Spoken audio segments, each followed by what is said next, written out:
নমস্কার সবাইকে। তো দেখো কিছুদিন আগে আমাদের বাড়ি কালী পুজো ছিল, তো তারই কিছু প্রস্তুতি চলছিল। এটা আগের দিনের ভিডিও। তো এইখানে সব সাজানো গোছানো হচ্ছিল, লাইট লাগানো হচ্ছিল, এদিকে আলপনাও দিয়ে দেওয়া হয়েছে। তারই আমি কিছু ভিডিও করে নিয়েছি। এটা পরের দিন সকালে। তো সকালে এদিকে আমাদের দুপুরের আয়োজন চলছিল, প্লাস রাতেরও আয়োজন চলছিল ওরই সঙ্গে। তার মধ্যে আমরা চলে গেলাম বাড়ির সবাই মিলে গঙ্গা স্নান করতে। দেখো আমরা গঙ্গা পৌঁছেও গেছি।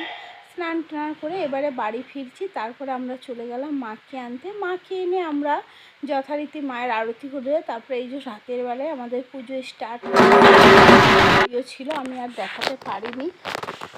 তো এদিকে পুজো হচ্ছিল।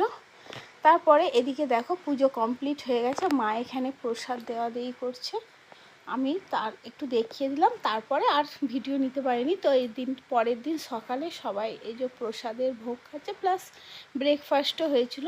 তারপরে দুপুরে এদিকে রান্নার প্রিপারেশন চলছে, তো তারই কিছু ভিডিও তোমাদের আমি দেখালাম। তো এখানে ভাত হচ্ছে, এখানে মনে হয় যত সম্ভব চাটনি হচ্ছিল।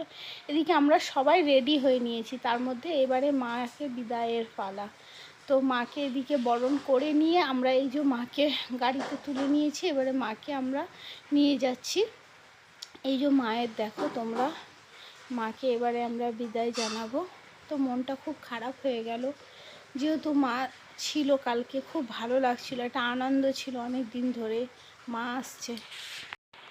তো আমরা বিসর্জন করে এসে তারপরে আমরা এদিকে দেখো লাঞ্চে বসেছে সবাই, এদিকে লাঞ্চ করছে, এদিকে সার্ভিসিং করা হচ্ছে। তারপরে আমরাও লাঞ্চে বসে গেলাম।